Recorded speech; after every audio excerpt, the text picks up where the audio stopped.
Mano kertinis žodis investavimo turbūt yra pinigų srautas. Kaip tu analizuoji informaciją apie geopolitiką, man peršasi tokia išvada, kad kartais grėsmė gali būti galimybė. Taip. Ir šiuo atveju galimybė augti. Mes esam pasmerkti tarp Šveicarija. Investuoti. Kuo anksčiau pradedi, tuo greičiau užsisuka skaitliukas. Vienintelė vertybė gyvenime, kurios neatgausi, yra laikas. Robertai, kada aš ruošiausi mūsų pokalbiui, iš tiesų mane labai nustebino ir įkvėpė pačio įvairiapusiškumas kaip žmogaus ir kaip asmenybės. Nes verslo pasaulyje tu esi atpažįstamas kaip teisininkas, kaip advokatas, kaip žmogus, kuris konsultuoja ir verslą, ir investuotojus. Ir mano žiniomis tu jau pats esi daugiau turbūt nei 20-metį investuojantis žmogus. Turbūt taip, jeigu tikrai taip paskaičiavus, tai turbūt taip. Pirmą kartą turbūt 2004 turbūt ir pradėjau, gal tai ir anksčiau. 20 metų sukaktuvės gali švęsti šiais metais. Geras, niekad nepagalvojau apie tai sąžininkai. Kiek yra tekę tavęs pačio klausyti, iš ties, susidariau tokį įspūdį, kad tu turi labai tvirtą, išreikštą tokį stiprų požiūrį apie pinigus ir apie investavimą apskritai. Ir negana to, tu esi aktyvus šaulys, tu esi karybos ekspertas, kadangi pats investuoji ir į gynybos pramonę, bus labai smalsu išgirsti tavo pačio patirtį, patarimus kitiems žmonėms, kaipgi tu šiandieninėme geopolitinėme kontekste priiminėjai tuos sprendimus. Tai esi žmogus, dar juolab Lietuvos gynybos ir saugumo pramonės asociacijos valdybos narys, tai tikrai turi didelį žinių bagažą šią temą. Mes patys, Robertai, šią tinklalaidę kūrėme tam, kad paprastiems žmonėms, kurių galbūt pagrindinė veikla nėra niekaip susijusi su finansais ar su investicijomis, kurie galbūt yra labai geri savo srities specialistai, kad jiems tie pokalbiai ir pinigų tema būtų kaip galima patogesnė. Tai man atrodo, kad yra labai svarbu suvokti tą pinigų reikšmę ir svečių patirtis, tokių svečių kaip tu ir patarimai, tikiuosi pagaliau paskatins tą investavimą juos prisijaukinti netrukus. Tad manau, sutiksi, kad pinigai iš principo, jie dažnai yra susijęmi su laisve ir manau, kad pakankamas pinigų kiekis mums leidžia dažnai neužstrigti nepatogiose gyvenimo situacijose labai ilgam. Ir pinigai jie gali atnešti laisvę, bet ką mes su ta laisvė darome, tai iš ties jau yra mūsų pačių pasirinkimas. Robertai, kas tau yra pinigai? Jo, iš tikrųjų čia pusė ir pati pasakėjai, realiai tai yra tikrai laisvės priemonė. Netikslas, tai yra laisvės priemonė. Aš kažkada kitam žurnale, tokią frazę natūraliai pasakiau, kad pinigus reikia mylėti, bet jų nedievinti. Tai iš tikrųjų taip, jie yra laisvės priemonė, tai yra priemonė pasiekti savo tikslams, tam tikrą prasme. Tai nėra savaime tikslas, kaip ir sakau, bet be jų irgi blogai. Tai atitinkamai daug iš esmės ir tų mokyklų, ir ekonomikos, ir tų self-help, ir visų kitų ten pasakoja, sekite savo svajonę, sekite anokį, trečiokį, 20-okį, 25-okį. Tai aš esu iš tikrųjų šitoje vietoje senamadiškas, senos kultūros atstovas, aš sakyčiau, kad reikia dirbti daug. Ir pirmiausia, reikia daug dirbti ir daug sunkiai, ir iš esmės sekti pinigų srautą, pirmiausia. Ten passion, help, viskas tas yra nuostabu, viskas yra gerai, nieks tu nesako, kad to neturi būti, bet jeigu yra tik tai ir nėra pinigų srauto, tai yra,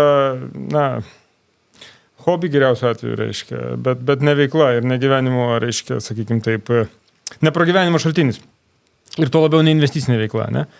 Tai ta prasme, mano kertinis žodis investavimo ir apskritai turbūt yra pinigų srautas. Pagrindinis dalykas yra pinigų srautas. Aš tą visą laiką kartoju toliau, reiškia, nes iš esmės, jeigu ypač kas investuoja į akcijas ten ar ir nekilnojamą turtą, nesvarbu iš tikrųjų ką, viskas yra gerai, vertės prieaugis yra fantastiška, viskas nuostabu, viskas tvarkoja, bet iš vertės prieaugio nenueisi į restoraną ir nenueisi, nežinau, į parduotuvę, nenuvažiuosi į kelionę, nenuvažiuosi. Negalėsi gyventi čia ir dabar. Taip, nes vertės prieaugis yra amorfinis dalykas. Jisai šiandien yra, rytoj jo gali nebebūti, ne? Arba jis bus didesnis ir tu galėsi parduoti. Tai atitinkamai, tai mano visą laiką investavimo tikslas buvo ir iki šiol yra, sakykime taip, turėti pinigų srautą ir stabilų tą assetą, bazę, kuri generuoja tą pinigų srautą. kad pats, reiškia, bazinis lygis nemažėtų, o augtų iš būtent iš prieaugio, iš dividendų, sakykime, taip, iš generuojamos srauto. Tai aš ir anksčiau, ir dabar tu tą patį kartoji, kad tavo investavimo tikslas yra susikurti pinigų srautą. Tai aš teisingai girdžiu, kad tavo investavimo tikslas jokių būdų nėra susikaupti turto senatvei, bet tai yra įgyti tą laisvę kaip galima greičiau. Kiek tau, Robertai, to srauto reikia, kad tu šiandien galėtumė jaustis laisvas? Jo, čia filosofinis klausimas iš tikrųjų. Atsakymas, jo visiems turbūt niekada nepakanka. Čia yra bendras atsakymas. Čia žmogaus prigimtis yra visada norėti. Kad ir kiek bebūtų, vis tiek bus nemažai, per mažai, arba neužtenka. Tai šitoj vietoj, kas dėl turto, tai dėl senatvės, tai akivaizdu, mes visi darome viską tam, kad turėtume perspektyvą. Ne? Tai kaupimas senatvė yra tikrai vienas irgi iš mano tikslų. Nesakau, kad aš nedarau. Taip, aš tą darau, būtinai. Tai yra visiškai palaikau principą, kad reikia kaupti senatvėj ten nuo 15 metų amžiaus. Taip. Nes niekas niekada tavim nepasirūpins. Aš laikausi to principo. Tik dėja, tokio amžiaus mums tai nerūpi dažniausiai. Taip, jo, čia yra mūsų trūkumas. Bet iš esmės rūpintis tuo visą laiką reikia ir kuo anksčiau pradedi, tuo yra geriau. Tai ta prasme, ką ir pati iš tikrųjų pasakėjai, gyvenimo, vienintelė vertybė gyvenime, kurios niekada niekaip neatgausi, vienintelė, yra laikas. Tai ir sveikata, ir pinigai, ten ir kas tik nori, iš esmės, netgi ir sveikata šiais laikais yra atstatoma. Daugiau, mažiau, bet vienaip ar kitaip. Niekas dar nesugebėjo, kol neišrado laiko mašinos, atstatyti laiko.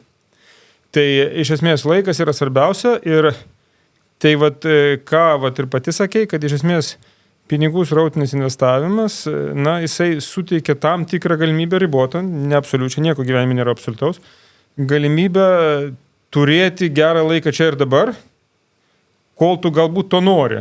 Nes aš pats puikiai ant savęs žinau, jau nėra man tiek mažai tų metų gyvenime, kad to, ko aš norėjau, kai man buvo 20, man dabar nebeįdomu. Aš nebenoriu. Ta prasme, ir jeigu tu tą visą gyvenimą atidėliosi, kažkada kažkur, tai kai tada jau tipo galėsi, tai ir nebenorėsi. Tai ta prasme, tai čia yra, tas balansas turi būti labai, nėra jo turbūt absoliutaus, jis yra kiekvienam filosofiškai individualus, bet iš esmės tu turi laiko dėmenį įskaičiuoti. Laiko dėmuo yra svarbiausias. Ir investavimo visi vadovėliai, visi viską savo, kad kuo anksčiau pradedi, tuo per laiką susikaupi daugiau, nes yra tas compounded interest principas, sudėtinių palūkanų. 8. pasaulio stebuklas. 8. pasaulio stebuklas, taip reiškia. Ir atitinkamai Buffetto, vėlgi, investavimo principas, taip toliau. Tai, kad kuo anksčiau pradedi, tuo labiau palūkanus nuo palūkanų duoda tau gerą rezultatą.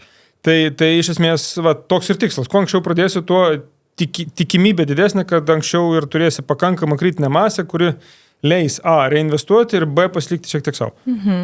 O kaip tu manai, Robertai, žiūrėdamas į save, iš šiandienos perspektyvos, kada tu būsi tą laisvę pasiekęs? Nes, kada tu sakai, žmogui niekada nebus per daug ir taip, tai yra ta žmogaus prigimtis siekti ir norėti visada dar daugiau, eiti dar toliau, bet mes turim kažkokius tarpinius tikslus, kur mes pagalvojam, kad tai yra, turiu planą, koks yra mano sekantis žingsnis. Tai kaip tu galvoji, kada tu tą laisvę būsi pasiekęs, o gal tu jau esi ją pasiekęs?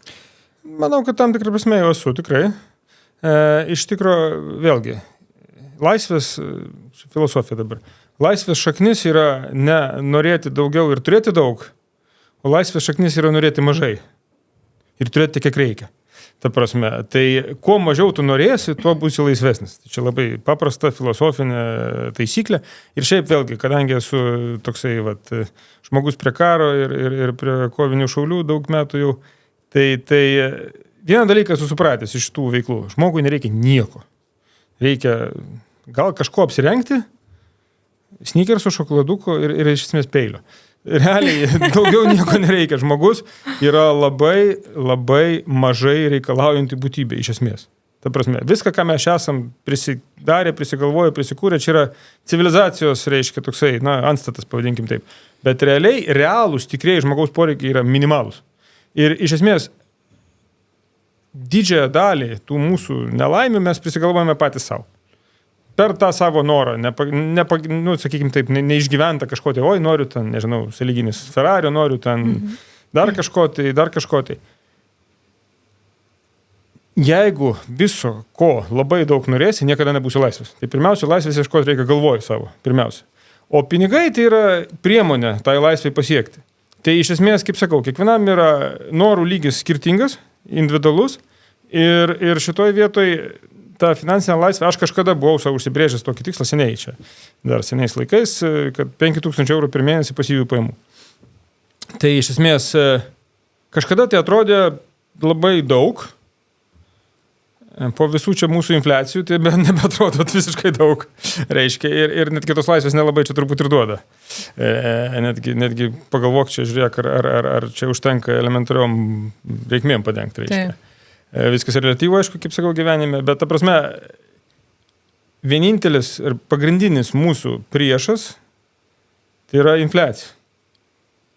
Nes viskas, kas tau atrodo šiandien pakankama, nesakau daug, pakankama, rytoj atrodys ir bus, kas blogiausia, ne tik, kad atrodys, bet bus nebepakankama dėl infliacijos. Man, žinai, patiko labai tavo mintis pačio, kad pinigai gali ne tik suteikti džiaugsmą, bet jie dažnu atveju gali mus kaip žmonės ir įkalinti, ar ne? Ir dažnai to, ko mes norime, tai iš tiesų to iš mūsų reikalauja aplinka, o dažnai mes tiesiog norime pritapti ir galvojame, kad to mums iš tiesų reikia, nors gyvenime ištinka įvairių situacijų, kada save atrandam, jog, kaip tu ir pats sakai, reikia mums visai nedaug. Bet žinai, kalbant apie laisvę, kada aš pati galvoju, perleidžiu tą mintį per save, man investavimas yra susijęs su laisvė, bet apskritai man aukščiausia laisvės forma tai yra turbūt laisvė nebijoti klysti gyvenime.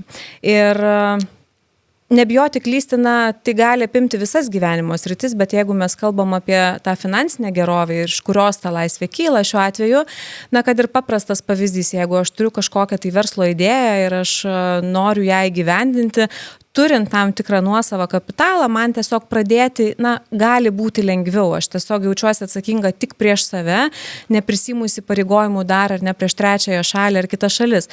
Nuo ko tu, Robertai, jautiesi laisvas? Geras klausimas. Nuo ko aš jaučiuosi laisvas? Nuo ko tave pinigai išlaisvina? Pinigų, mano suvokimu, žmogus yra turtingas, kai turi laiko. Vėlgi sakau, laikas yra didžiausia vertybė. Tai iš esmės mes mainome pinigus į laiką. Iš esmės.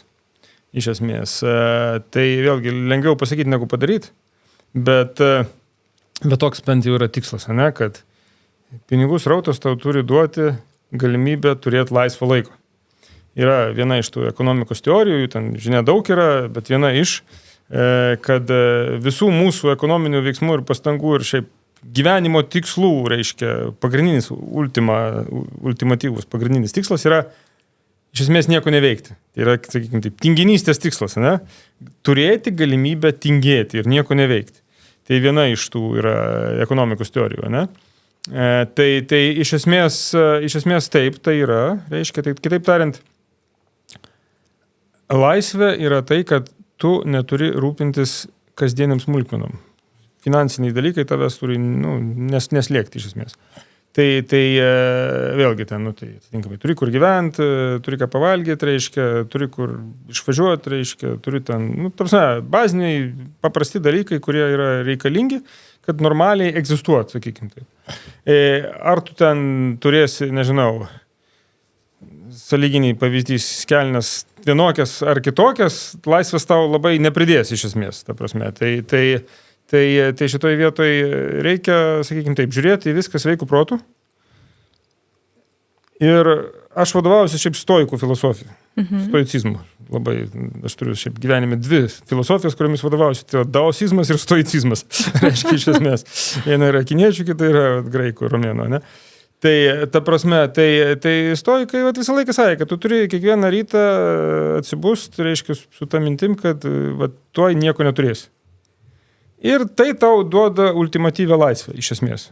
Nes tu turi tą, ką turi, ir tu esi laimingas, kad turi, ką turi. Tai ta prasme, tai šitoj vietoj, tai yra tas tikslas, kad ir čia jau daosizmas įsijungia. Stengtis nesistengiant. Reiškia, tu turi visą laiką siekti tikslo, bet Bet sakykime taip, visą laiką vieni tą tikslą negali žiūrėti, nes jeigu vieni tą tikslą žiūrėsi, tai nugriūsi. Ta prasme, pavyzdys, į kalnus lipant, ne? Nu, yra ten ta viršūnė, ne kažkur tai. Bet jeigu tu į viršūnę žiūrėsi, tai toj galva prasiskelsi, nes kažkur koja nusilauši ir dar kažką. Tai iš esmės lygiai tas pats palyginimas yra. Tu turi turėti tą tikslą, kryptį, bet žiūrėti savo po kojom iš esmės tam, kad jį pasiektum. Tai tas ir yra, kasdienės pastangos, kasdienė veikla, kasdienis darbas, sistematingas, nuolatinis, daug kantrybės reikalaujantis ir bendras tikslas. Bendras tikslas, tai kaip sakau, čia yra kryptis, reiškia, vėlgi kariniais terminais ne azimutas, o apskritai ten šiaurė, pietus, rytai, vakarai, reiškia, iš esmės, ne ten 308 laipsnis sąlyginis skaičius, reiškia. Tai šitoje vietoje, aišku, čia yra toks dalykas, bet realiai kiekvienas savo suranda tą, bet čia yra mano principai, kad tu turi dirbti, stengtis, siekti tikslo kiekvieną dieną, bet taip jį pamiršti. Mėgautis kelionę į tikslą. Taip, tikslą reikia pamiršti. Nes čia yra vėlgi, turbūt gal mano gyvenimo patirtis, kuo labiau gyvenime ko nors sieki, tuo labiau tai nuo tavęs bėga. Tolsta. Taip. Tai tu neturi siekti. Tai čia yra Dao-Singho pagrindinis principas – nedarimas. Tai darimas per nedarimą. Iš to, ką tu sakai, aš girdžiu, kad pinigai tau suteikia laisvę nesirūpinti ir neturėti gal tų buitinių problemų, dėl ko tau reiktų sukti galvą, kur miegoti, kaip gyventi, ką valgyti, ko maitinti vaikus ir panašiai. Ir tai leidžia tau būti ir išnaudoti tą laiką taip, kaip tu nori būtent tuo metu. Ir nuo to tu jautiesi laisvas. Man, Robertai, labai patiko viena iš tavo investavimų taisyklių, apie kurią aš esu girdėjusi tave pasisakant ir kurią aš pati labai pritariu, kad investuoti žmonėms reikia tik ten, į ką jie supranta geriausiai. Ir kad investicinė prasme tave labiausiai šiuo metu dominančios rytis, tu mane pataisysi, jeigu aš klystu, tai yra maistas, farmacija, gynyba, telekomunikacijos, sakykime, energetika. Tai kodėl tai yra būtent šios rytis? Žaliavos ir nekilnojamas turtas. Jau telekomunikacijas jau kaip ir baigiau, sakykime, taip, jo. Ta prasme, bet jo, iš esmės visos tos ir yra pagrindinės. Tai labai paprastai iš esmės. Kodėl? Todėl, kad jos, aš kadangi sakau, esu istorijos didžiulis mylėtojas, tai aš vieną dalyką suprantu. Yra dalykų, kurių žmonėms ir žmogui fiziologiškai visada reikėjo ir reikės. Tai maistas natūralu, ginklai natūralu, vaistai irgi natūralu, šiluma, energetika irgi natūralu, reiškia, kas ten dar, nekilnojamas turtas, būstas, kur gyventi, natūralu, ir žaliavos, ta prasme, kad tą viską kažkaip tai aprūpinti, aptarnauti. Tai visi šitie kompleksas šitų dalykų ir yra, iš esmės, ir mano suvokimu jų visada reikės. Bet kaip suprasti tas visas rytis taip giliai, nes tu sakai, kad investuoti turi tik į tai, ką supranti, bet neužtenka tiesiog žinojimo, kad mes visada turėsim kažkur tai gyventi, todėl reikia investuoti į nekilnojamą turtą, kad mes visada turėsim kažką valgyti, ar ne, į maisto pramonę. Kaip tu atsirenki tas rytis? Kodėl tu nusprendi, kad tai yra būtent jos? Nes aš įsivaizduoju, kad tu tam turi skirti labai daug laiko. Aš esu turbūt laimingas žmogus, nes mano visos kitos veiklos, darbus ir visa kita mane natūraliai prie to privedė. Nes viską, ką aš dariau iki šiol, natūraliai man suteikė informaciją ir žinių ir patirčių, pamatyti tuos patternus, jeigu norit, ir suprasti, galbūt ne absoliučiai, aišku, niekas visko nesupranta, bet suprasti plius minus, kas yra svarbu. Dėsningumą. Jo, ir kas yra netaip svarbu, ne? Ir atitinkamai vėlgi, ta mano veikla ir visas tas dalykas kažkaip tai natūraliai man tą informaciją duoda. Čia, jeigu nori visata, universumas, dar kažkas reiškia. Bet aš tą informaciją kažkaip tai turiu, tai man nebūdavo, iki šiol, ačiū Dievui, nėra didelio tokio streso ją kažkaip gauti iš kažkur. Tai jinai kažkaip tai pati ateina iš aplinkos, reiškia. Tai aš ir tos energetikos forumus jau 12 metų organizuoju ir darau, ir mano toj advokato komerciniai teisiniai veikloje, reiškia, atitinkamai aš daug visos tos informacijos turiu apie verslus, apie visą vidinį verslų gyvenimą, ciklus, reiškia, kaip finansuojasi, taip toliau. Kažkada seniai dar bankė dirbau, lizingo bendrovėje, tai supratau apie finansavimą, apie tą visą, reiškia, vėlgi, pinigų srautų principą, kas man buvo iš esmės, kodėl aš tą pinigų srautą visur akcentuoju, nes dar čia seniais laikais buvo 2000 metai buvo dar ta taip vadinama Rusijos krizė. Buvo, aš tuo metu leasingą dirbau bendrovėje. Tai buvo begalė normalių verslų su ten normaliais balansais, su turtu, su viskom, bet viskas užsilenkinėdavo, nes nebuvo pinigų srauto. Taip. Tai ta prasme, iš to aš supratau, man čia buvo pamoka taisyklė, kad turtas yra nuostabu labai gerai, bet jis yra bevertis, jeigu nėra pinigų srauto. Tai ta prasme, tai šitoje vietoje tas ir yra. Ir ta informacijos paieška, sakykime taip, aš natūraliai esu žingeidus, man įdomu. Aš politiką natūraliai skaitau dėl to, kad man įdomu. Ekonomiką, makroekonomiką skaitau, nes man įdomu, ne dėl to, kad aš tą privalau daryti. Reiškia, ten apie tas sritis, gynybą, visą tą aš irgi skaitau, nes man tiesiog įdomu. Reiškia, gynyba šiaip visą gyvenimą buvo mano pasija, tai čia natūralu, reiškia. Tai, bet Robertai, ne visiems žmonėms tai yra įdomu ir iš to, ką aš girdžiu, kad tu sakai, man vis tiek aš lieku prie to įspūdžio, kad tam reikia skirti daug savo pačio resurso.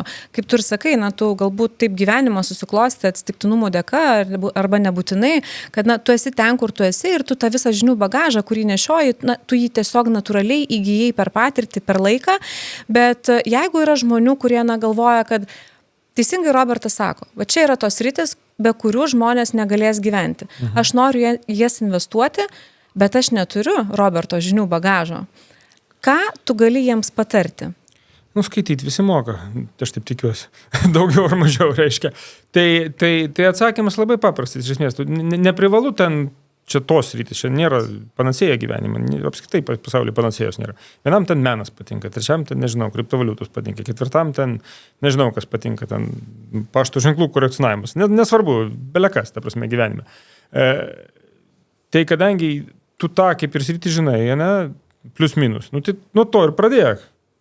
Tai nebūtina ten visiems investuoti į maistą ar į ginklus ten, ar dar kažką. Tai prasme, tu gali pasirinkti, sakau, nežinau, daug tų investavimų sričių yra begalė, reiškia, ypač šiuolaikiniai akcijų rinkoje, tai prasme, absoliučiai visos pasaulio gyvenimo sritis yra atspindėtos. Visos.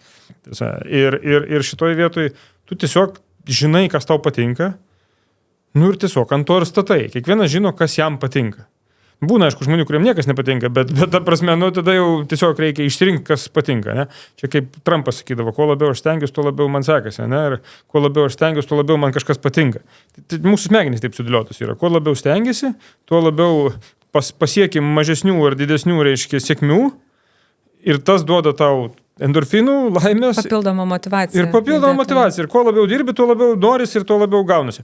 Man labai įdomu pasmalsauti yra, mes jau šiek tiek prakalbom apie tas investicinės rytis, kryptis, sektorius, į ką tu investuoji. Ir norėtųsi paliesti šiek tiek tą gynybos pramonę, investavimą, ar ne? Į šią sritį. Man labai smalsu, kas yra investuojančiam žmogui būtent į gynybą sėkmė. Ar tai yra, mano supratimu, iš pilietiškumo perspektyvos žiūrint, socialinės atsakomybės ar ne, turbūt tai nėra tik grąža. Ar tai yra ypatingai šiandieninėme geopolitinėme kontekste, ar tai yra ir vakarų stiprėjimas, ginklavimosi varžybos. Kas tau kaip investuotojų į gynybos pramonę šiandien, sakytum, kad būtų sėkmė? O jo, čia šitoje vietoje taip, čia jautri tema palėtė iš tikrųjų. Taip, tai ta prasme, aš kažkada čia irgi paskaičiavau, kad vien per savo šitą visą šaulišką čia veiklą, per keletą paskutinius 7 gal metus, tai aš taip grinais pinigais paskaičiau, kad minimum 90 000 investavę savo pinigų į tą visą ginkluotę, ekipuotę, šovinius, taip toliau panašiai. Reiškia, jau neskaičiuojant ten laiko ir visų kitų dalykų, reiškia. Tai vien to kitų investicijų. Tai taip, iš esmės man tai yra svarbu, buvo ir yra svarbu, nes aš, kaip sakau, ir istoriją mėgstu ir suprantu, kad mes turime nuolat būti pasiruošę prieš mūsų amžiną priešą rytuose. Maskva, 600 metų mes prieš ją kariaujam ir toliau kariausim. Ir šitoje vietoje ir mano misija, kaip ir gynybos saugumo pramonės asociacijoje valdybos nario dabar šiuo metu, tai yra kuo daugiau pritraukti to know-how, technologijų, investicijų į Lietuvą, į mūsų regioną, nes pirmiausia, reiškia, per tą gynybos sferą ir sektorių, tai yra pagrindinės rytis, kuri istoriškai varo progresą, skatina progresą. Gynybos rytis karo visą laiką buvo pagrindinis progreso veiksnys, visada. Per amžius. Archimedas pirmasis, reiškia, irgi ten savo visas mašinas sugalvojo pagrindė tam, kad sugebėtų apsiginti, reiškia, Sirakūzų miestą galėtų apginti nuo romėnų antpuolio. Nepavyko, bet jis stengiasi, reiškia. Tai va, tai ta prasme, tai karo pramonė yra inovacijų šaltinis numeris 1. Antras dalykas, tai augina ekonomiką. Visada, reiškia, kaip ten yra tas didžiausias juokas, kad jeigu nori pakelti šalies BVP, niekad neišjungti namuose elektros. Kils BVP, kaip turi būti, reiškia, nuolat, reiškia. Tai šitoj vietoj atitinkamai irgi yra darbas ir pastangos ir investicijos kelia BVP. Ir šitoj vietoj gynybos pramonė yra labai aukštos pridėtinės vertės pramonė.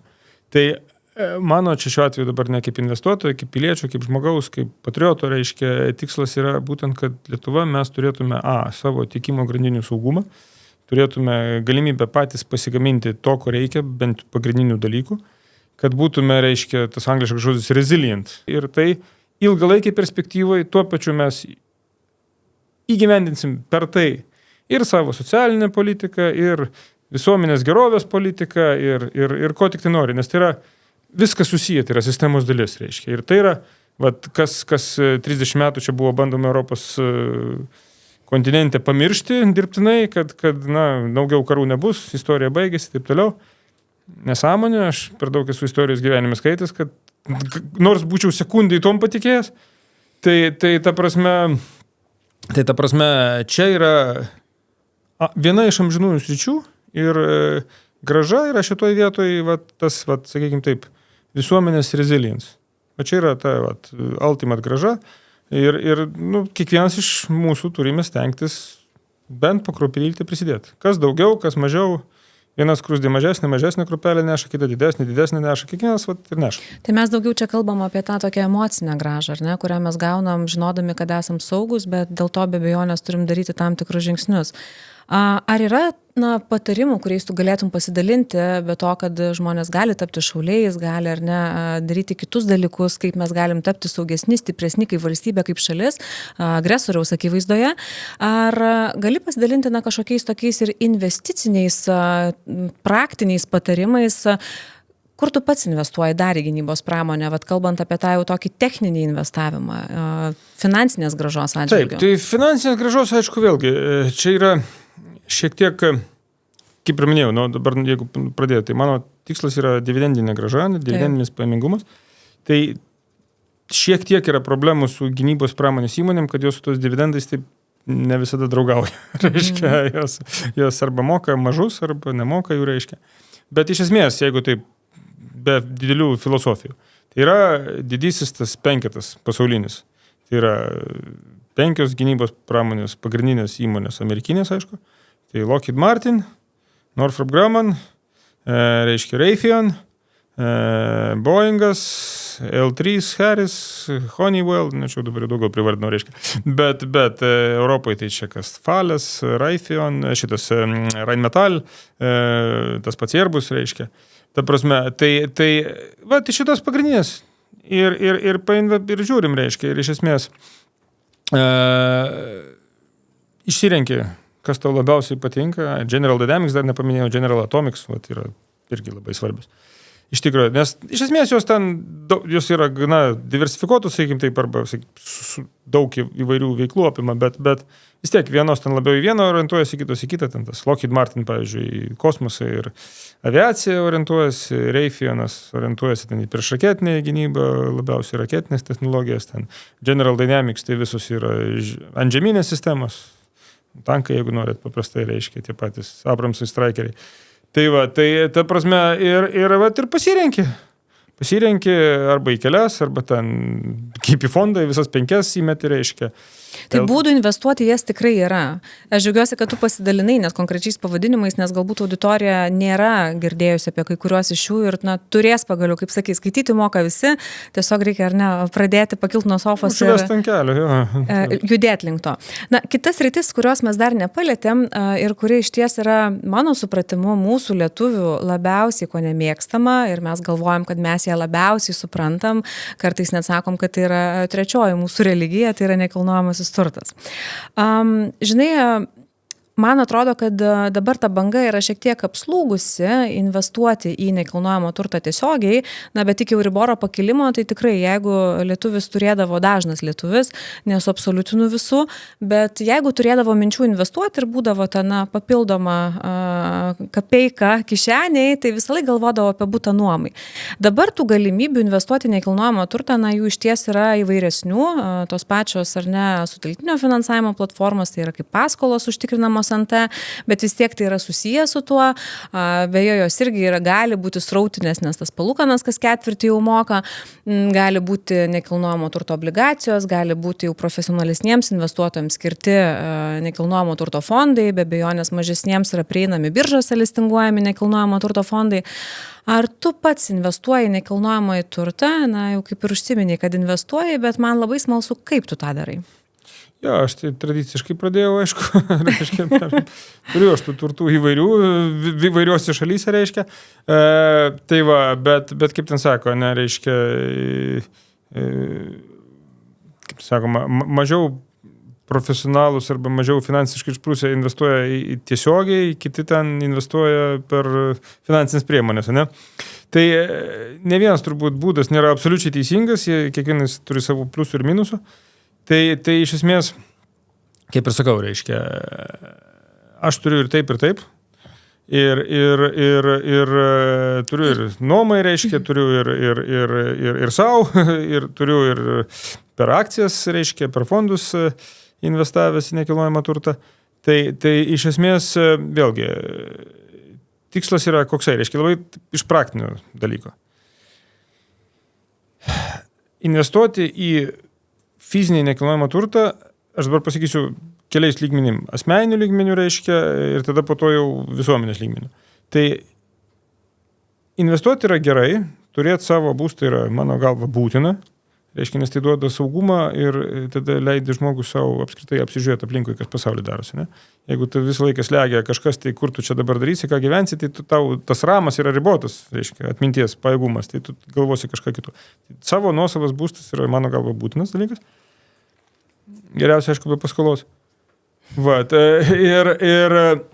reiškia, nekilnojamas turtas kaip investicija, kaip plytose, ne? Vėlgi yra gerai, bet reikalauja laiko. Rūpintis reikia. Reikia ten tvarkyti, nežinau, dažyti, ten tapetus keisti, remontuoti, nuomininkus ten tvarkyti, leisti, išleisti, taip toliau panašiai. Viską galima daryti per žmonės, kurie administruoja, tai yra irgi įmanoma, viskas yra tvarkoj.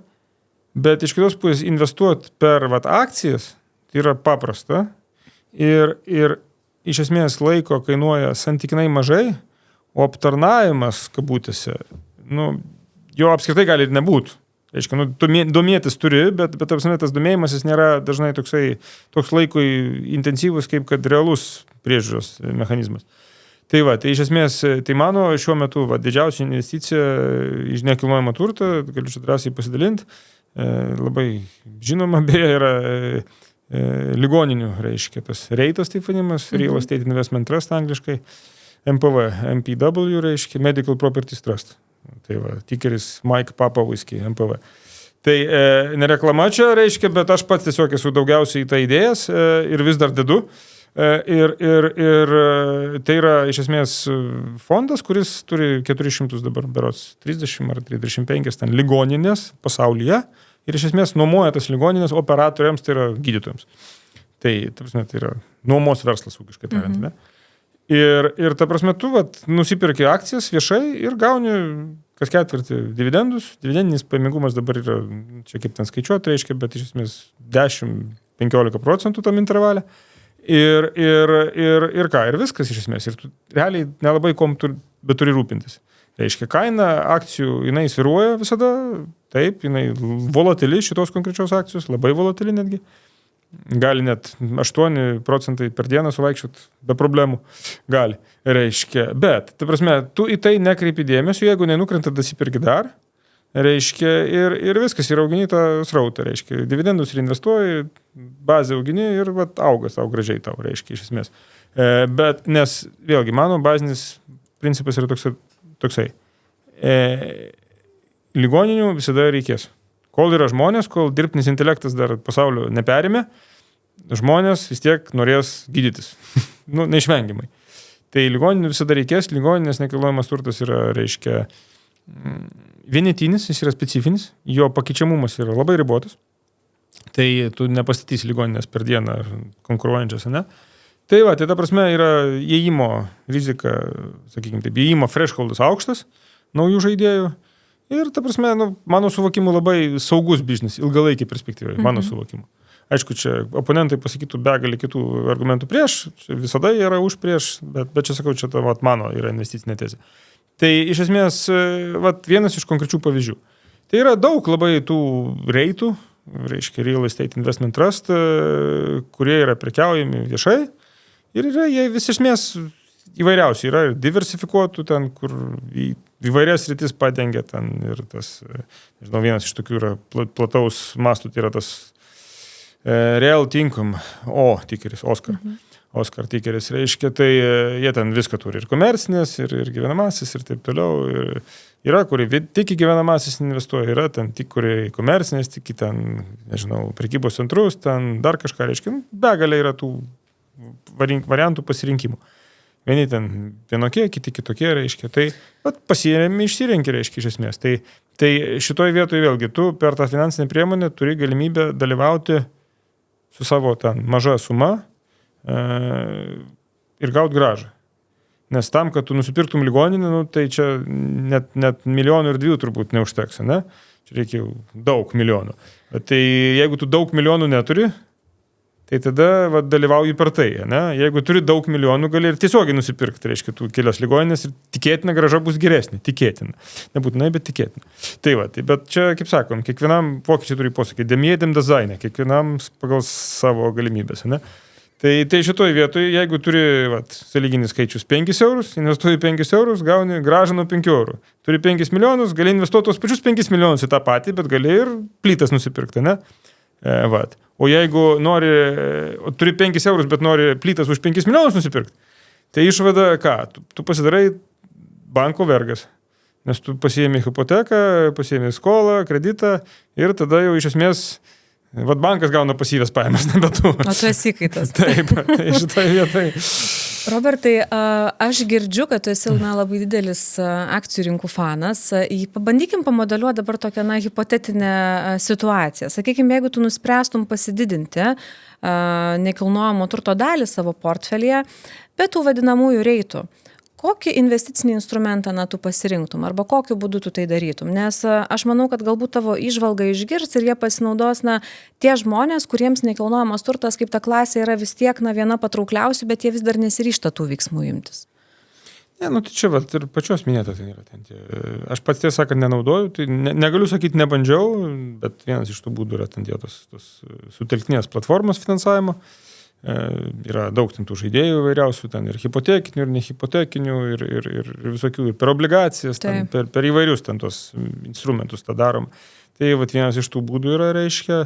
Bet tu neinvestuoji per jas, neinvestuoji Lietuvoje dėl to, kad tu siekiai išvengti regiono rizikos ir dėl to tu keliauji dėl regiono rizikos, ar ne? Pavadinkim tą taip, tikrai taip, reiškia. Dėl 2 dalykų, reiškia. Pirmas dalykas likvidumo ir regiono rizikos, reiškia. Aš kaip sakoma, with all due respect, angliškai tas teisingas posakis yra, mes kaimas esam. Kaimas, pas mus šitie dideli objektai, ta prasme, jau ten 5 yra, ne, ant visos šalies ten, ar 7, ar 10, reiškia. Ta prasme, kaimas. Tai ta prasme, iš vienos pusės tai yra gerai, bet iš kitos pusės tas volatilumas ir likvidumas yra žiauriai mažas, reiškia. Mes neturime to. Tai aš tiesiog nuo to bėgdamas kažkaip tai kažkada savo atsakiau, kad taip, Amerikos rinka. Bet žinai, labai įdomu, aš galiu su tavimi pasidalinti vieną istoriją. Aš turėjau pokalbį su vienu iš savo investuotojų, kuris yra NATO karininkas. Jis yra žmogus gyvenantis Vokietijoje ne pirmus metus. Ir jisai tiesiog susisiekė, norėdamas pasikalbėti apie investicijas Lietuvoje, tai apie tas pačias paskolas užtikrintas NT. Ir žinai, man buvo labai smalsu jo paklausti, kodėl jis, būdamas NATO karininkas, turėdamas visą irgi bagažą, būtent iš tos geopolitinio konteksto, ar ne, renkasi investuoti Lietuvoje ir neinvestuoja, kad ir per tą pačią platformą Vokietijoje, nes, jau turėtų būti apšilęs kojas, jau šiek tiek tą rinką jisai turėtų jausti. Ir man buvo labai įdomu, išgirsti ir gal anksčiau tai būtų buvus tokia nereikšminga smulkmena tas pokalbis, bet šiandien man tai, jo ta mintis, kad sako, iš šiandienos savo to bokšto, kuriame aš esu, kaip aš matau situaciją, aš jaučiuosi artimiausius 18-24 mėnesius, pakankamai ramus investuodamas ir čia Lietuvoje. Tai mes be abejonės, tai yra ta kolektyvinė baimė dabar mūsų tautos, ar ne, mes visi kaip ir bijome to karo, yra tas didelis, sakykime, ir triukšmas, medijos triukšmas ir tą informaciją, labai sunku suvirškinti ir ją kritiškai įvertinti, bet man tai buvo geras indikatorius, kad, turbūt ne visas savo investicijas reikia dabar iš tos Lietuvos išnešti? Ne, vienareikšmiškai ne, ta prasme, aišku, ne. Tai aš ir pats čia tu Lietuvoje, čia tu nekilnojamą turtą neturiu, reiškia, ir nieko dar nepardaviau, ir nesiruošiu tiesą sakant. Tai ir regione čia turiu, reiškia, tai ta prasme, tai mes turim galbūt budrus, ar ne? Bet... Jo, ta prasme, kaip aš sakau, ką mes grįžtant prie tos geopolitikos, tai man ko šiek tiek trūksta, reiškia, šitoje vietoje dabar. Tai kad yra daug, kaip pati labai teisingai sakai, daug triukšmų ir daug komunikacijos, daug baimių, putų ir taip toliau, bet mažai veiksmų asmeniniam lygmenį. Tai dabar aš sakau, pasiimam visi po kastuvą ir einam šeštadienį dabar gynybinių įtvirtinimų kast palei Baltarusijos ir Kaliningrado sienas. Masiškai tą darom, kiekvieną savaitgalį, metus laiko iš eilės, turėsim nemokamai įtvirtinimus, visi žmonės jausis geriau, nes bus prisidėję ir išgyvenę savo, tą anglišką žodį, anxiety, neramybę. Nerimą, taip. Nes fiziškai kažkom prisidėjo prie savo saugumo. Tai prasme, vien kalbėjimas arba vien galvojimas tave prives prie paranojos ir beprotybės ar šizofrenijos, o realus kažko darimas tave išlaisvina. Tai ką tu sakai, laisvė iš esmės, tai toj pačioj karyboje, reiškia, iš esmės yra didelis tikslas, visada atrodo baisus ir ten kažkoks tai, pavojingas ten ir nežinai, ką daryti. Tai tada tu koncentruojasi į vieną mažą žingsniuką. Dabar, čia, vienas žingsnis, tada antras, trečias, tada galvą pakeli, pažiūri, ten, aha, tas. Jau ne taip ir baisu. Ir ne visai nebebaisu pasidaro. Per veikimą tu iš esmės, pasieki rezultatą, nugali savo baimės ir visas tos savo neramybės. Tai šitoje vietoje, mano galva, labiausiai to ir trūksta. Kiekvienas iš mūsų taktiniam lygmenį, asmeniniam lygmenį, jeigu, nežinau, nenori, nemoki kariauti, nors manau, kad visi moka ir nori. Iš instinkto tai gauti. Iš instinkto, taip. Kasti visi moka. Pasiimam kastuvus, pirmin prie sienos, kasam. Tai aš manau, mes abu sutarėm, kad bėgti iš čia nėra ko, investicijų visų savo, ar ne, iškelti iš čia nėra ko, turbūt tiesiog reikėtų susitvarkyti su savim, gebėti kritiškai vertinti situaciją ir be abejonės kažką daryti ir patiems dėl to savo, ar ne, valstybės saugumo. Pakalbėkim šiek tiek dar apie tavo investicinį portfelį. Man labai svarbu išgirsti iš tokio žmogaus kaip tu, kas apsprendžia, kokias sritis, kokią tavo portfelio dalį apima. Filosofinis klausimas, jo. Jeigu aš žinočiau, atsakyčiau. Ar tai irgi yra apie emociją? Ne, mes visi esam emocijų valdomi. Absoliučiai visi. Ir čia kas besakytų, mes iš pradžių priimam emocinį sprendimą, tai yra įrodyta moksliškai N kartų, iš pradžių priimam emocinį sprendimą, po to jį racionalizuojam smegenim. Paaiškinam, kodėl mes jį tokį protingą priimam. Bet iš pradžių būna visada emocinis sprendimas. Tai čia klausimas jo laipsnis, ne? To emocinio sprendimo. Tai atsakymas turbūt taip, reiškia, labiausiai objektyvus būtų. Tai kad iš pradžių ten bandai diversifikuoti ir dėlioti pagal tas sritis, tada žiūri pagal paimingumą dividendinį. Kas daugiausiai... Tie grąža yra labai svarbu, taip, ar ne? Tai čia be abejo. Pirmiausia, iš tikrųjų pagal tai žiūri, ne? Nes, pavyzdžiui, yra puikių įmonių, kur nemoka tų dividendų. Aš kaip ir norėčiau nusipirkti, bet nemoka tų dividendų. Kaip galvoju, kaip ir faina, viskas gerai, bet kažkaip, taip. Tai ta prasme, tai žiūri, kad mokėtų dividendus, kad būtų fundamentaliai vertinga įmonė, fundamentika, visada svarbiausia yra mano suvokimu. Ten techninė analizė arba ten tų grafikų aukštyn žemyn, ten viskas tvarkoj, bet ne apie tai yra. Visgi verslas yra, kai supranti, kas yra verslas, nes akcija tai yra verslo atspindys, tai nėra kažkoks savaiminis daiktas. Akcija yra iš esmės du dalykai. Tai yra verslo kokybės atspindys, vienas. Ir antras dalykas tai yra masinės psichozės reiškia. Padarinys, taip, jo, reiškia, masių psichologijos įtakos kažkoks, tai reiškia, rezultatas, pavadinkim taip, ne? Tai, nes vėlgi tas pats, pavyzdžiui, MPV, tai šiandien yra tas book to value ratio, reiškia,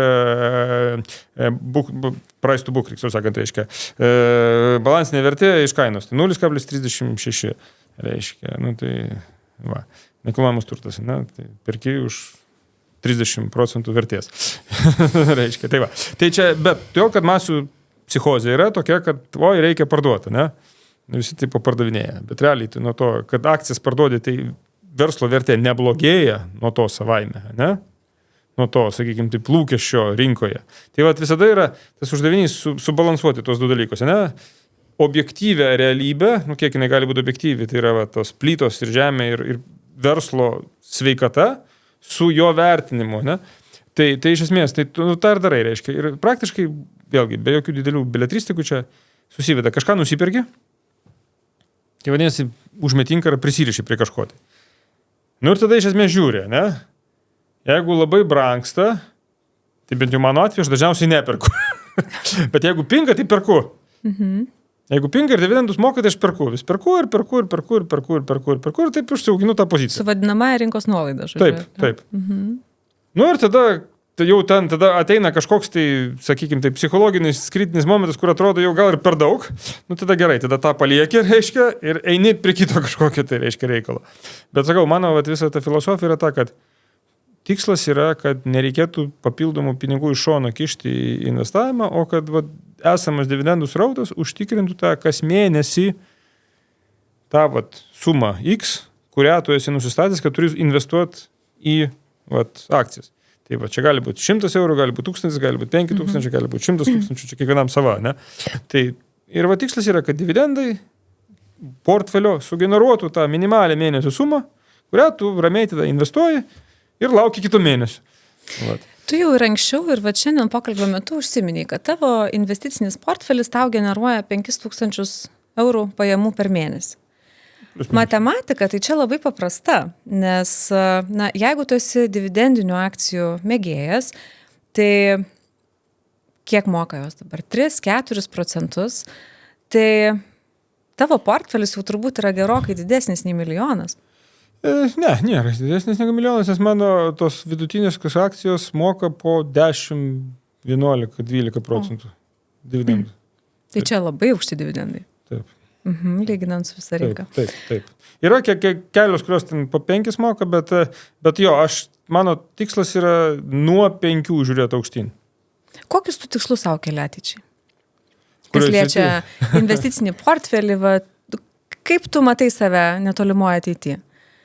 Nes tavo ambicijos matosi yra pakankamai didelės. Tikrai ne kiekvienas iš investavimo retas, kuris apskritai, kurio investicinis portfelis jam per mėnesį sugeneruoja 5000 eurų. Nežinau, tai iš esmės vėlgi natūralus antras tikslas yra 10 per mėnesį, reiškia, ta prasme, čia banali matematika iš esmės, bet vėlgi tikslas yra, koksai tikslas, turbūt visada yra tikslas, tai diversifikavimas yra visgi gerai, nes jisai mažina vienos pozicijos riziką, ne? Tai tikslas yra ilgalaikis, aišku, protingai išdiversifikuoti, ir protingai, reiškia, išauginti pajamas. Tai čia visų turbūt tikslas, universalus čia, o visa kita tai yra ta matematinė vertė, kuri iš esmės vėlgi, kaip sakau, kai aš buvau jaunas, tai $100 buvo nesvietiškai didžiuliai pinigai, nesvietiškai. Bet žinai, dabar turbūt dažnas žiūri į mus ir galvoja, sėdi Robertas, turi didelį investicinį portfelį, kuris generuoja jam tikrai didelį pajamų srautą kiekvieną mėnesį. Ar tai reiškia, kad tavo ta sėkmės paslaptis ir yra, ką tu minėjai pokalbio pradžioje, kad tą didelį portfelį, kuris jau gali mums pradėti generuoti, mes jį sukaupiam pagrindinėje savo veikloje per laiką? Jo, ta prasme, tu turi turėti, reiškia, visgi kažkokį tai pajamų srautą iš kažkoti, iš veiklos ir tada nuolat investuoji. Mano tas portfelis iš esmės užaugo, vėlgi čia realiai aš taip nuolat investuoju, tai nuo 14 metų, 10 metų iš esmės taip nuolat, sistemiškai. Ir vat per 10 metų tas ir išaugo iš esmės, vat, kaip tai sakėte, tie 5000 dar kažkas reiškia. Tai iš esmės, tai jo, ta prasme, bet kas mėnesį, kaip Dievą myliu, reiškia. Dažnai dėsningai. Ir dažniau reiškia, jo. Ta prasme, nuolat tu tą darai, nuolat. Man, Robertai, patiko viena iš tavo taisyklių, vėlgi, kuria tu vadovaujasi investuodamas, kad esi sakęs, kad investuoti gali tik tada, kada nebijai prarasti visko, ką investuoji. Ir esi užsiminęs, kad tas gebėjimas nebijoti prieš darant investicinį sprendimą leidžia mums teisingai jį padaryti, objektyviai investuoti. Aš šiaip labai pritariu, kad baimė apskritai mums kenkia turbūt visose gyvenimo srityse, ten pradedant santykiais, verslu, investavimu ir kitomis sritimis, bet man yra labai smalsu. Ar tu investuoji tiek, kiek nebijai prarasti, ar tu nebijai prarasti visko, ką turi? Idealus būtų variantas, aišku, antras. Reiškia, idealus. Bet mes visi bijom prarasti, reiškia, visi absoliučiai. Tai atsakymas turbūt yra taip, aš šiuo metu investuoju tai, ko, sakykime taip, nebijočiau prarasti. Tikiuosi, tai neįvyks, aišku, visų mūsų tikslas yra, kad taip neįvyktų. Bet iš esmės, kaip tu labai teisingai pasakėjai, baimė, jinai tave apakina. Reiškia, vat, kaip Frankas Herbertas, reiškia, rašė, kad, reiškia, tu turi nebijoti, nes baimė, reiškia, žudo sielą, ne? tai fear is your soul killer, ne? Tai ta prasme, tai tikrai baimė yra pagrindinis dalykas, ko žmogus neturi turėti. Tiesiog. Bet tai skamba taip lengva pasakyti, bet taip sunku padaryti, nes su tom savo baimė mes susitinkam ko ne kasdien. Taip. Ir ypatingai daugelis žmonių, jie galvoja, kad sukaupti pinigų, tai aš galiu, žodis kaupti, saugoti juos, bet tu turi juos atiduoti kažkur ir paskui galbūt grįš jie kitą formą ir jie pagausės. Bet kaip su ta baime žmonėms susidorot? Tai atsakymas vėlgi, kaip ir yra, baimė, ją pažiūrėti, pirmas dalykas, atsakymas, vienintelis būdas sukovoti su baimė, tai ją pažiūrėti akis, kaip aš savo dukrai sakau, reiškia, baimė yra labai bailus gyvūnas, tik ją pažiūri, pabėga. Reiškia, ta prasme, baimė tavęs bijo. Tai šitoje vietoje ją pažiūrėti, pirmas dalykas, psichologiškai, antras dalykas, vėlgi, rizikuoti šitą pinigų masę, turto masę, dar kažką, kuri tau nėra gyvybiškai svarbi. Aš netikiu visgi tuo all-in banko, reiškia, statymo. Gal kažkurį laiką tai ir veikia, bet tikrai neilgalaikį perspektyvą. Jokio all-in, tu nusistatai, sąlyginiai skaičiai, tau reikia ten, iš 100 eurų, nežinau, ten, pragyvenimui, ten, nežinau, 20, tenai reiškia, nežinau, ten, kokiam ten būstų išlaikyti dar ten kokių 10, ten dar kam nors dar kažkas, tai, gauni 50, ir tada 50 tu iš esmės gali skirti kažkam, tai ten, nežinau, pragerti, pravalgyti, tenai reiškia malonumom, dar kažkokiam ten kelionėm, arba investavimui. Ir tada tu susidarai, reiškia, tai ten gyvybiniam pramogom irgi reikia savo pasilikti, tai suplanuoti. Ir tada gaunasi, kad tu ten sąlyginiai skaičiai, 20 eurų iš 100 gali skirti bet kam. Tai ar tu juos išmesi į gatvę, ar tu juos pragersi, ar tu juos pravalgysi, ar prakeliausi. Tai iš esmės irgi yra praradimas pinigų, ne? Prakeliavimas, arba ten pragerimas, ar dar kažkas šaržuoju, ne? Tai lygiai taip pat tu prainvestuoji. Ir šito prainvestavimo gal kažkas ir išaugs.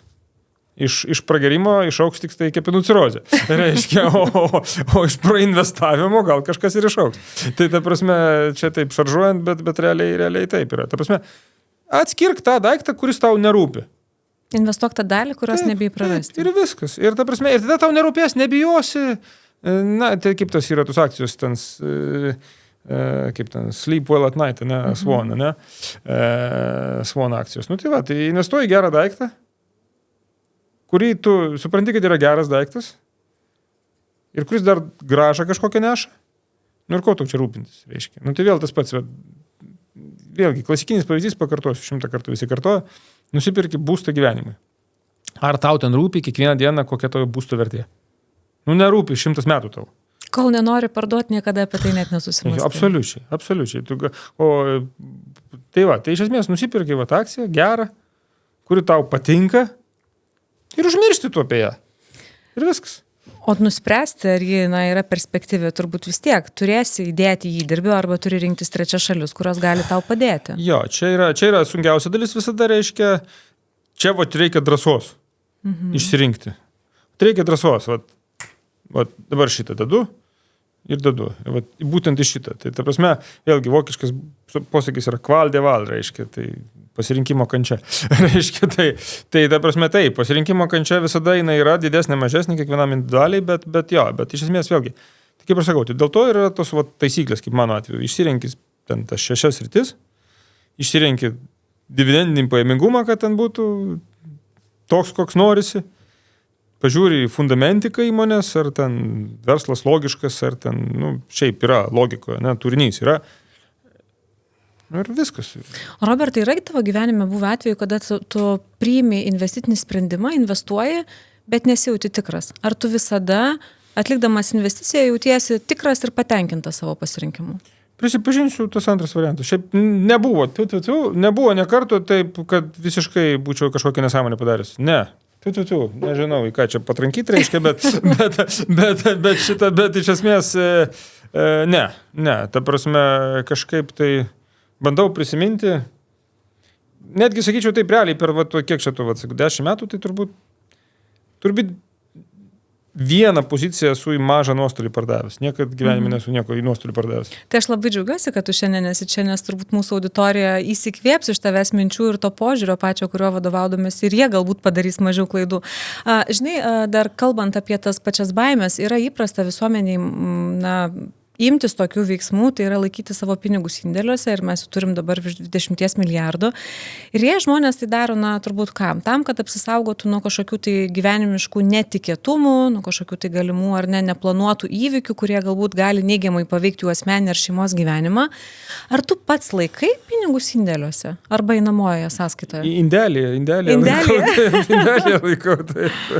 Reiškia, taip, ir indelį giliai užkasu, taip. Aišku, visi tą daro. Tai yra diversifikacijos irgi priemonė, tai yra ABC, kaip dantis valytis. Taip, turi turėti neliečiamą rezervą. Kaip kariuomenė turi visada neliečiamą amunicijos rezervą, kaip tu, reiškia, seifė turi savo neliečiamą šovinių rezervą, reiškia, rusams sušaudyti, reiškia. Tai taip.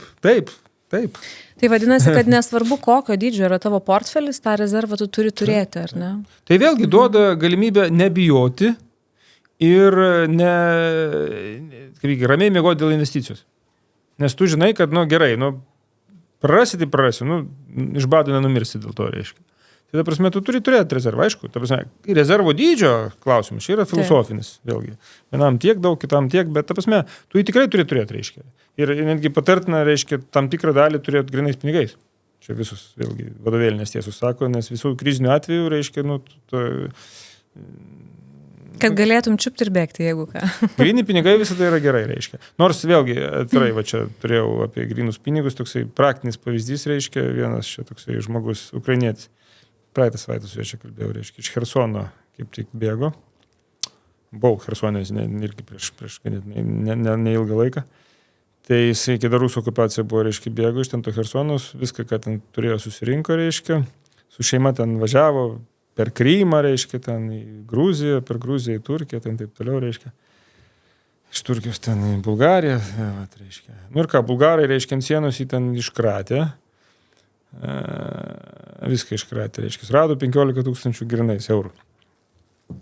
10 000 gali parsivežti, nes tipo nedeklaravo, reiškia. Ir ką, ir atėmė. Ne viską, ačiū Dievui, atėmė, bet atėmė. Reiškia, tai ta prasme, tai čia iš niuansų, reiškia, tokių gyvenimiškų, ne? Tai apie pabėgimą ir apie grynosius pinigus. Bet vėlgi, kaip sakau, geriau turėti negu neturėti, ne?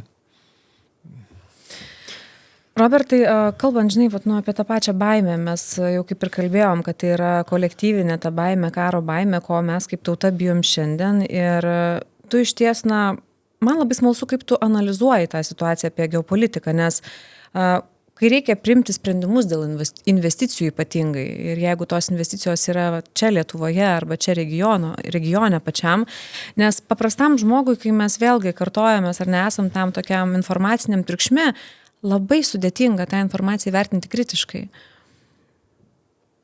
Kaip tu priimi tos sprendimus, kaip tu vertini tą situaciją? Gal turi kažkokių tai patarimų, kuriais gali pasidalinti su paprastai žmonėmis, kurie, turbūt ne tik Delfis yra tas pagrindinis šaltinis, ką reikia skaityti, o gal jo visai nereikia skaityti. Tikrai ne Delfis, ne. Nepamenu, kada Delfis skaičiau paskutinį kartą, bet kartais, aišku, paskaitau. Ne, ta prasme, realiai taip. Lengvas atsakymas. Turėt skirtingus šaltinius, pagidautina įvairius, reiškia šaltinių. Šiaip tai aš paskutiniu metu, mano naujienų šaltinis yra LinkedInas, kaip nebūtų keista, reiškia. Iš tikrųjų, tai kažkaip natūraliai susiformavo tokia ganėtinai diversifikuota informacijos šaltinis, tai praaiškai naujienas iš ten visas gauna. Pagrindinis. Apie geopolitiką konkrečiai šnekant, reiškia. Bet tu turi kokius, nežinau, 5-6 šaltinius, ten tas koks Bloombergas, ten tas pats kokios ten verslo žinios, kokios nors ten dar kas nors reiškia, ta prasme, turėt skirtingus. Ir filtruoja iš esmės, ta prasme, čia lengvo atsakymo nėra turbūt, reiškia, atsakymas turbūt yra paprastas. Per laiką įsisavinus pakankamą kiekį informacijos, tie dėsningumai pasimato patys, dažniausiai. Tai prasme, visi, aš giliai įsitikinęs, kad visi mes turim didesnius ar mažesnius deduktinius gebėjimus ir čia yra tiesiog mano vėlgi galva, kai kurie sako, vienas yra ten visiškai beviltiškai kvailas, reiškia, nieko iš jo nebus, nelabai to tikiu, reiškia, skaitimo kiekis. Tiesiog daug skaityti reikia, daug informacijos reikia į save klausyti, skaityti, reiškia, skirtingų šaltinių. Kaip ten yra tas klasikinis pavyzdys, reiškia, nežinau, tas cilindras, reiškia, tai jeigu iš vieno kampo žiūrite į lazdelę, iš kito galo žiūrite apskritimas, reiškia, o realiai tai cilindras, ne į lazdelę. Bet tas didelis skaitimas, jis kartais ir pakursto tą baimę, kada mes šiandien ypatingai matom, ar ne, tokias skambes antraštės, kur tame straipsnė turbūt to turinio prasme nelabai ką randame.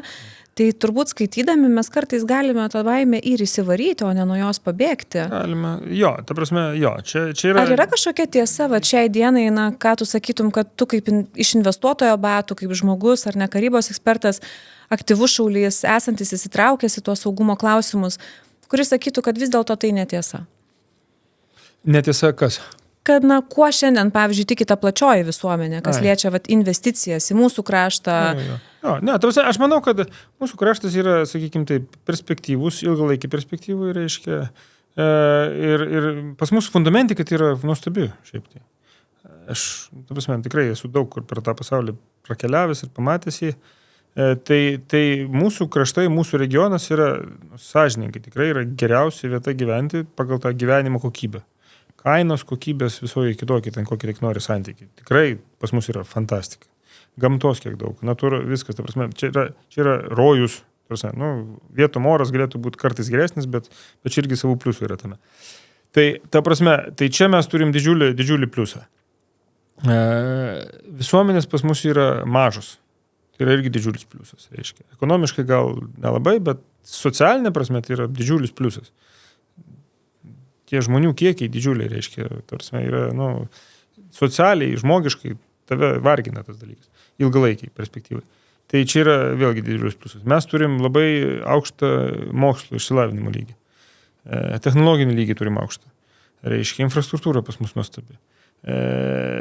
Iš esmės, teisė mokesčiai pas mus yra pas mus nykstamai maži. Skamba kaip nuostabi šalis gyventi. Taip ir yra. Mes turim vienintelę problemą, įvardinėme tiesiai atvirai, tai yra Maskva, Rusija, 600 metų ta pati problema. Be to, paskutiniai 30 metų parodė, aš atsimenu, mano tėvas yra profesorius, reiškia, iš esmės, ten akademikas, taip toliau. Reiškia, tuo metu ten, reiškia, ir aš iki šiol atsiminsiu, reiškia, kad 96 metais, reiškia, čia vos tik, mes grįžom iš tos okupacijos, reiškia, į Švediją nuvažiavom tada, reiškia, ir pamenu ryškiai, kad vienas sumuštinis Švedijoje kainavo, ten to laiko kainom, iš esmės dabar ar pusę, ar visą minimalų mėnesinį atlyginimą Lietuvoje. Vienas sumuštinis Švedijoje gatvėje. Tai čia buvo 96 metais. Dabar bet kam pasakytų, niekas nepatikėtų, ne? Sumuštinis yra sumuštinis. Švedijoje gal jis ten biški brangesnis, dar kažkoks ten anoks, bet sumuštinis. 91 metais, reiškia, apskritai, ten turbūt tas švediškas sumuštinis būtų kainavęs ne visą mėnesinį atlyginimą, ten kokius pusę metinio atlyginimo. Tarsi, mes per 30 metų padarėm nesvietišką progresą. Nesvietišką.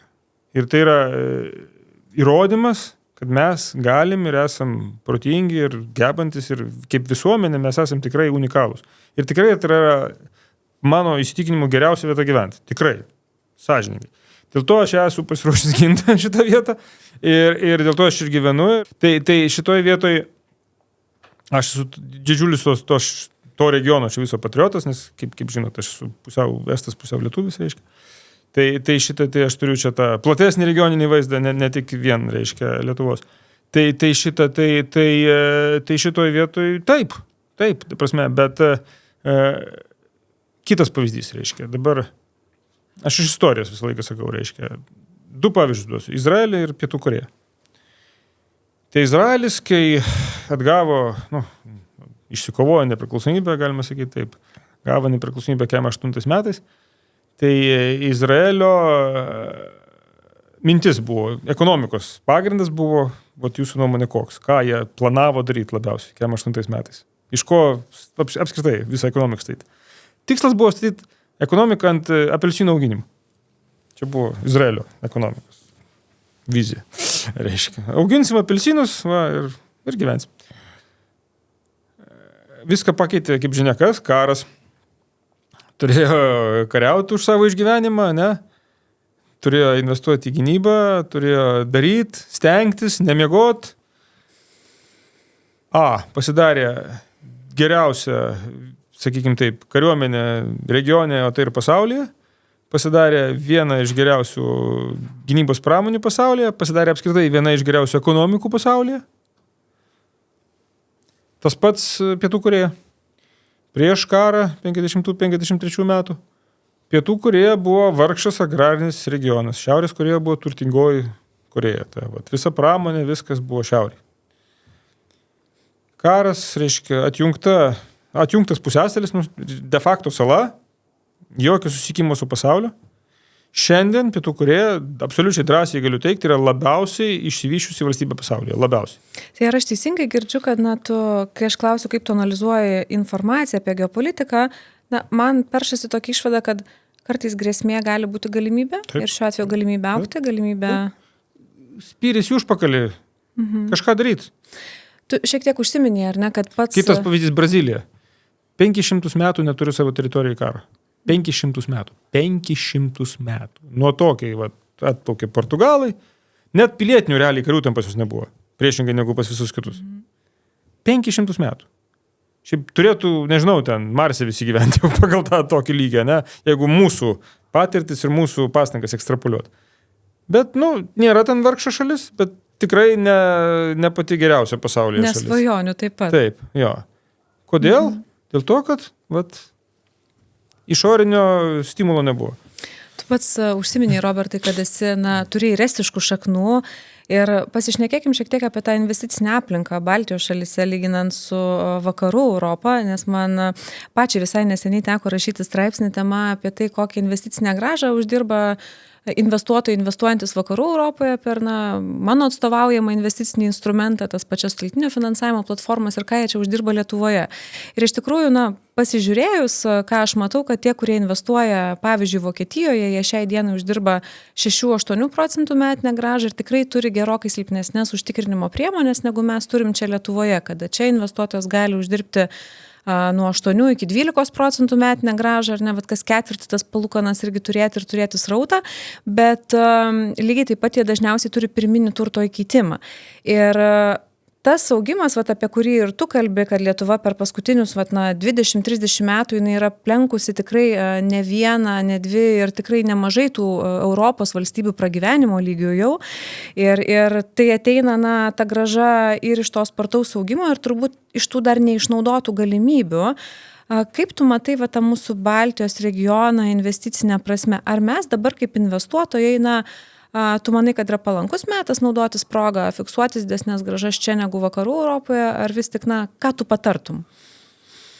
Jo, čia tai patarimai, kaip visada yra tokie dalykai, bet iš esmės taip, aš sakyčiau, vėlgi, iš galimybių, taip, visiškai pritariu, mes turime dabar didesnį tą pelningumo lygį, Nes tiesiog turime jį dėl įvairiausių priežasčių, bet tame tarp ir dėl tos geopolitinės rizikos mes jį turime aukštesnį.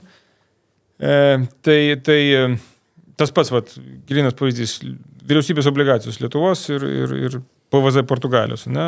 Lietuvos kredito reitingas yra aukštesnis, Portugalijos žemesnis, bet Portugalija skolinasi pigiau. Ant berods ar 6 procentinių punktų, 0,6 procentinių punktų ar kiek. Ne? Dėl geopolitinės rizikos elementariai. Tai tas pats. Tai atsakymas yra toksai, reiškia, jeigu A yra geras daiktas, B tu to daiktų tiki, čia subjektyvus dalykas tikėjimas, ne? Jeigu generuoja srautą, tas srautas yra reasonably secured ir turi logiką, ne spekuliacinis dalykas, ir svarbiausia likvidumą, kas yra pagrindinis likvidumas, kodėlgi ne, ta prasme, tai čia vėlgi susiveda į tos dalykus, reiškia. Bet, sakau, čia yra tas, objektyvus versus subjektyvus visada. Ir taip, aš sutinku, kad objektyviai pas mus dažnai tu gauni geresnį produktą su geresniu užtikrinimu, už geresnę grąžą, taip. Ir dar pažįsti namų rinką geriau? Taip, absoliučiai sutinku. Vienintelis, sakau, minusas, su kuriuo čia mes turbūt niekad nesukovosim, tai yra likvidumas. Likvidumą mes tikėtina turbūt labai neturėsim. Niekada tikėtina. Nebent patapsim Liuksemburgo, Šveicariją. Bet ir ten nebaisi likvidumo yra, reiškia, daug kur. Tam pačiam Liuksemburgė. Tai vadinasi, kad tada turėtų žmogus rinktis, paprastas žmogus, svarstantis, kur investuoti, jeigu norėtų to likvidumo, kurio čia mūsų rinkose tikrai yra gerokai mažiau, ar ne, negu vakaruose, tai galbūt gali rinktis tokius investicinius instrumentus, kurie nežada labai ilgo investicinio termino, po kurių jisai tiesiog grįžus pinigams gali nuspręsti, ką su jais daryti toliau. Ir pagal situaciją, ar ne, arba keliauti į kitas rytis, arba tęsti ten, kur jau ta vieta yra atradęs. Robertai, tu ką tik pasakai, kad Lietuvos ateitis gali būti, ar ne, tapti Šveicarija brangi šalis. Pasidalink savo pačiom brangiausiam pamokom, kurias išmokai per savo investavimo kelionę. Aš papildant apie Šveicariją, tai aš visą laiką sakydavau, kad mes esam pasmerkti tapti Šveicariją. Mums tikrai laiko reikia. Mes esam tiesioginė žodžio prasme pasmerkti, reiškia, gerąją prasme. Pasmerkti. Tai laiko mums reikia. O brangiausios pamokos, tai viena pamoka, drąsiai pasakysiu.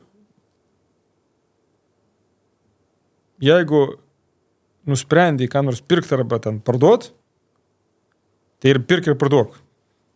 Nelauk ir negalvok. Čia nusprendai, tai ir pirk ten, arba ten nusprendai parduot, jausmas tau šeštas sako. Ir daryk taip. Nes tas tąsimasis, galvojimas, analizavimas tik tai, reiškia, ta prasme, čia žinai, analogija su autobusu, reiškia, nusprendai lipti autobusą, tai ir lipko, negalvok, o dabar čia apsižiūrėsiu, gal čia dar taip, čia gal kavą dar išgersiu, gal o jis jau išvažiavo. Būtent. Tai apie tą patį reiškia. Tai šitoje vietoje nusprendai ir daryk. Tai vienas. Antras, ką ir kalbėjom, tai nebijok, reiškia, absoliuti taisyklė, visada žiūrėk tendencijas. Žiūrėk tendencijas, ten esu kelis kartus tai padaręs, kad gerą daiktą kaip ir nupirki, viskas ten gerai, bet per anksti nupirki, pavyzdžiui. Nelaiko. Per anksti. Dar nedašyla, reiškia. Ir tada ta antra tendencija yra turėk kantrybės. Turėk kantrybės neparduoti, reiškia. Tai, nes dažnai turi kantrybę, atrodo, tiek čia aš laikiau, bet kiek čia užknysiu, gerai. Parduosiu ir tada pakyla, aišku, tuo momentu, kai pardavai. Čia, ką tu sakai, bet aš girdžiu, kad tas kartais likvidumas, jisai nebūtinai yra pliusas, nes man dabar tiesiog kilo tokia mintis, kad jeigu yra besąlygiškas likvidumas ir mes galim bet kada mums šauna, kad ir neteisingos emocijos, ar ne, tokių paveikto impulso pirkti ar parduoti, mes galim tiesiog suklysti. Kartais gal visai ir yra gerai turėti tokių investicijų, kur tu gali užsirakinti kažkuriam laikui, kad tai apsaugotų tave nuo kažkokių neteisingų sprendimų.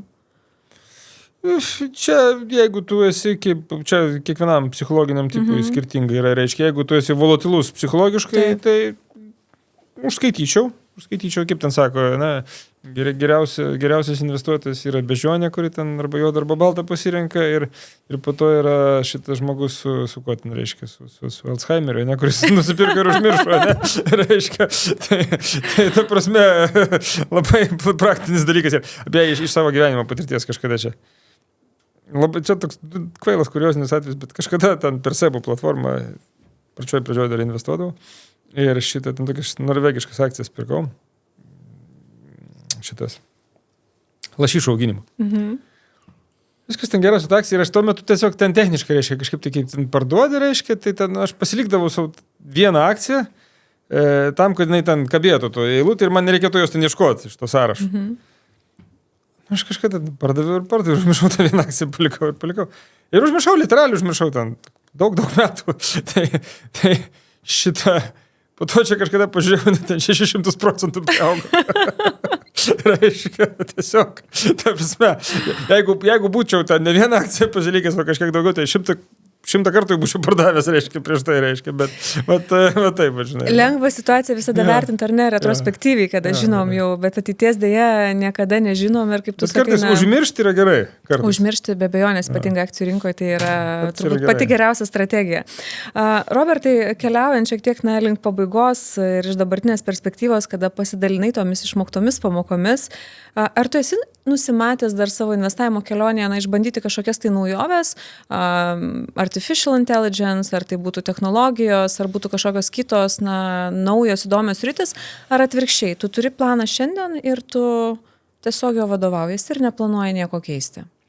Pagundų visada yra visko išbandyti, aiškiai, tai čia yra faktas, kad tų pagundų visada yra, bet aš šiaip tai nesu azartiškas žmogus ir tom pagundom šiaip nebaisiai gyvenime pasiduodu jokiom, tai ta prasme tikėtina, kad kažkuriom protingai pasiduosiu, apskaičiavęs, tikėtina, bet kai suprasiu, kad tai nepagunda, ten jau kažkokia reali perspektyva ar galimybė ar dar kažkas reiškia. Tai to turiu patikėti, reiškia. Vien iš pagundus aš neinvestuoju. Pažiūrėjau, kriptovaliutos niekada neinvestavau ir tikėtina neinvestuosiu, reiškia, nes netikiu.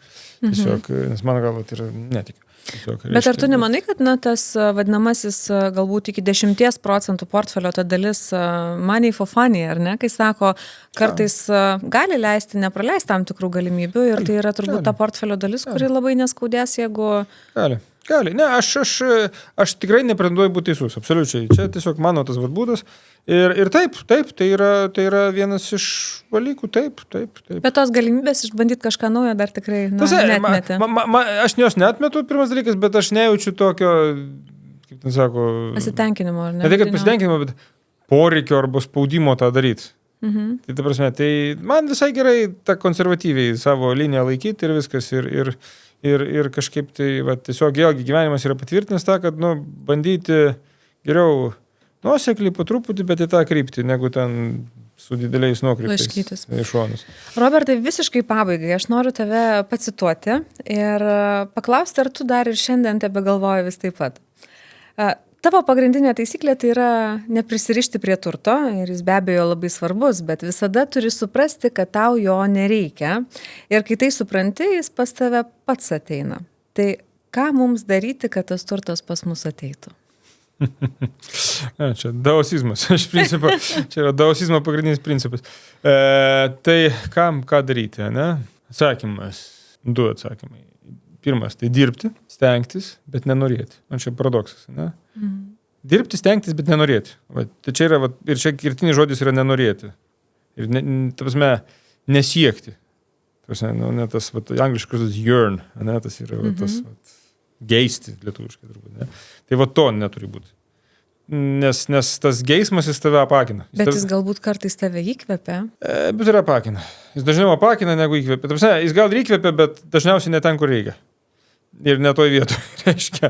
Ir tas geismas, jisai tave, kaip čia pasakius, tu įsitempi. Ir kai tu įsitempi, tai tada, mes taip jau veikiam, tas mūsų smegenys nėra tobulos. Kai mes įsitempėm, mes darom klaidas. Mes, nežinau, kvailas pavyzdys reiškia, bet geriausios ten varžybos dar kažkas būna tada, jeigu tu eini ten visiškai, taip. Atsipalaidavęs. Absoliučiai vienodai turi būti. Tada geriausiai sekasi. O tik nueik, nieko nebus, reiškia. Nes tiesiog tu pats save, tu kaip ir pati sakei, kad leist savo suklysti, reiškia. Jeigu tu save labai ten spausi kažką, oi, nedėk Dieve, suklysiu, oi, čia tas, tai tikrai suklysi. Reiškia, o jeigu taip, ta prasme, taip, protingai, atsargiai, bet be baimės, reiškia. Ta prasme, tai tas dalykas mano galva yra. Tai aš vadinu negeisti, ne? Tarsi stengtis dirbti, bet negeisti. Ne? Tai, va, tai gal ne visai tiksliai tą apibūdinu, bet principas toksai yra. Kažkaip tai, neįsitempti, pavadinkim tai. Tai iš to, ką aš girdžiu, turbūt vis tiek dažniausiai pagrindiniai pinigai pas mus ateina iš mūsų pagrindinės veiklos. Ir kad ta veikla, jinai vyktų mūsų gyvenime ir būtų turbūt pelninga, jinai turi būti su malonumu išgyvenama ir atliekama. Tai čia turbūt apie tai, kad ne tik eiti link to tikslo, bet nepamiršti pasimėgauti ir tą kelionę pačią, ar ne? Ir tas rautas, apie kurį tu kalbi, šiandien tau leidžia tą kelionę mėgautis, rasti laiko kitiems savo hobiams, kurie iš tikrųjų yra ir labai svarbus ir labai vertingi, ne tik tau, bet ir mums visiems. Tai aš labai tau dėkoju, kad tu pasidalinai savo požiūrį šiandien su mumis, kad paskatinai ne tik sėdėti ant sofos, bet, kaip pats ir sakai, galbūt pasimti kastuvą ar ne, į rankas ir eito vardant to savo tikslo. Tai ačiū, Robertai, tau labai, buvo, manau, labai naudinga ir vertinga. Ačiū, kad pakvietėte, ačiū, malonu, kad galėjau kažkom pasidalinti. Ačiū Jums.